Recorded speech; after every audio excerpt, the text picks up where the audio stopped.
రంగారెడ్డి జిల్లా హైదర్ షా కోట్లో మృతదేహం కలకలం రేపింది. కారులో మృతదేహాన్ని గమనించిన స్థానికులు పోలీసులకు సమాచారం ఇచ్చారు. పోలీసులు అన్ని కోణాల్లో దర్యాప్తు చేస్తున్నారు. మృతుడు శ్రీనివాస్ కరీంనగర్ వాసిగా గుర్తించారు.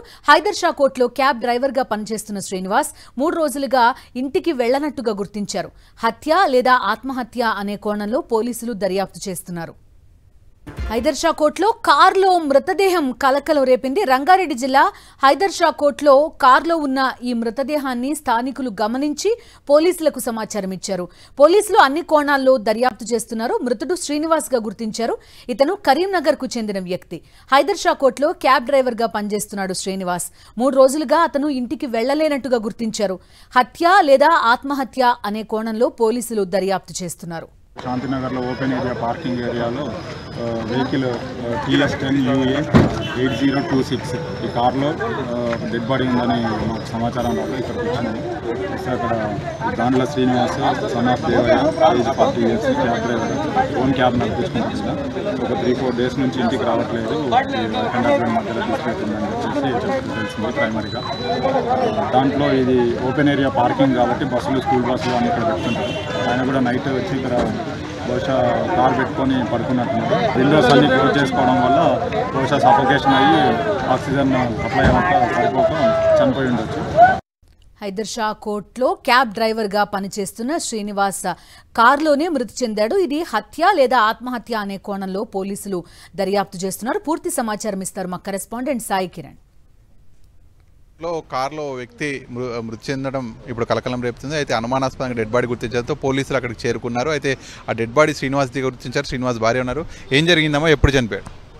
ఎప్పుడు చనిపోయిందో తెలియదు సార్. ఈరోజు మా అత్తయ్య వాళ్ళు డైరెక్ట్ వచ్చి 20 నిమిషాలలో ఆయన అక్కడ ఉన్నాడని తెలిసింది. వాళ్ళకి ఎట్లా తెలిసిందో తెలియదు. మన ట్యూస్డే మార్నింగ్ వెళ్ళిపోయిండు. సండే రోజు వచ్చి నాతో ఏడ్చుకుంటా బాబుని పట్టుకొని ఏడ్చిండు. నా బాడీ అన్ని నొప్పులు ఉన్నాయి, నాకు ఒళ్ళంతా నొప్పులు అవుతుండే, నాకు పని చేతనైతలేదు. 2 నెలల నుండి వాళ్ళ అమ్మ దగ్గరనే ఉంటాడు. వాళ్ళ ఆస్తులు మంచి అంటున్నారు. నాకేం పని. ఏం చేస్తుంటాడు? Driver, cab driver sir. ఆయనకు బ్లడ్ ఇష్యూస్ వల్ల ఇంతకుముందు last year Joy hospital, before last year Joy hospital నేను డాక్టర్స్ చెప్పారు డ్రింక్ చేయొద్దు. చనిపోయిన డెడ్ బాడీ గుర్తించిన కారు ఆయనదేనా? అదే సార్, మాదే. అది నడుపుకుంటూ ఉంటాడు. అంటే ఆ చనిపోయిన ప్రాంతం అది ఎక్కడిది? అది గ్యారేజ్ ఉంది సార్. అక్కడ కారు బాగాలేకపోతే తానే చేయించేవాడు. మాకు కూడా తెలుసు, కానీ అక్కడే ఉంటాడని తెలియదు. మాతో గొడవ పడి ఇక ల్యాండ్ ఇష్యూస్ ఉన్నవి. ఇంట్లోకి కూడా ఏం వెళ్ళక నేను టీచర్గా చేస్తా, ఇంకా నువ్వు తెచ్చి పెడతాంటే నేను తినచ్చు. 9 months నుండి అయితే అసలు ఏం లేదు. ఇక నాకు కూడా బర్డన్ అవుతుందని చెప్పి వాళ్ళ అమ్మ నన్ను అడుగుతానని, వాళ్ళ అన్న కూడా ఆస్తులు గొడవ చేస్తున్నాడని అటే ఉన్నాడు. ఆ గొడవలలో ఇటు వచ్చుడు పోడు. నాకు ఇవన్నీ ఏం చెప్పకు, నాకే హెల్త్ మంచిగా ఉండలేదు. నువ్వు ఏదైనా చేసుకోండి. ఈసారి ఏమన్నా అయితే మాత్రం నేను హాస్పిటల్ చేపియాలి. లాస్ట్ ఇయర్ హాస్పిటల్లో ఏం చెప్పిస్తే వాళ్ళ అమ్మ వాళ్ళకి చెప్తే అసలు ఏమన్నా చేసుకో మేమైతే పెట్టమన్నారు.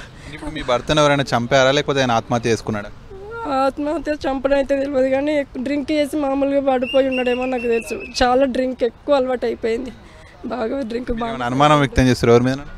ఎవరి మీదనైతే లేదు సార్. వాళ్ళ తమ్మునికి అయితే డబ్బులు ఇవ్వకు, ఇట్లా తాగుతున్నాడు అని చాలా చెప్పిన. ఆయన ఊరు వెళ్ళినప్పుడు అది నేను రూమ్ తీసుకొని ఉంటా, డ్రింక్ చేస్తామే రానిస్తా లేదని చెప్పి నేను వద్దన్న, డ్రింక్ చేస్తా రావద్దు.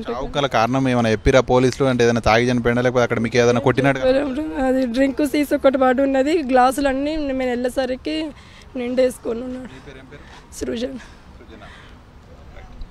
ఇది చూడొచ్చు మనం హైదర్ షా కోర్ట్ వద్ద ఒక వ్యక్తి డెడ్ బాడీ అనుమానాస్పదంగా కనిపించడంతో స్థానికులు పోలీసులకు చెప్పారు. పోలీసులు వెళ్ళి చూడకూడదు అది శ్రీనివాస్ అని గుర్తించారు. అయితే శ్రీనివాస్ గత కొంతకాలంగా కూడా తాగుడుకు బానిస అయ్యాడని భార్య చెప్తుంది, అప్పులు పాలయ్యాడని చెప్తుంది. సో మరి ఈ చావు గల కారణం ఏంటి? ఎవరైనా కొట్టారా లేకపోతే ఏదైనా హత్య చేశారా లేకపోతే నిజంగానే ఆయన ఆత్మహత్య చేసుకున్నటువంటిది పోలీసుల దర్యాప్తు తేలాల్సి ఉంది. వీడియో జర్నలిస్ట్ ప్రసాద్ ఒకరి సాక్షి న్యూస్ నార్సింగి నుంచి.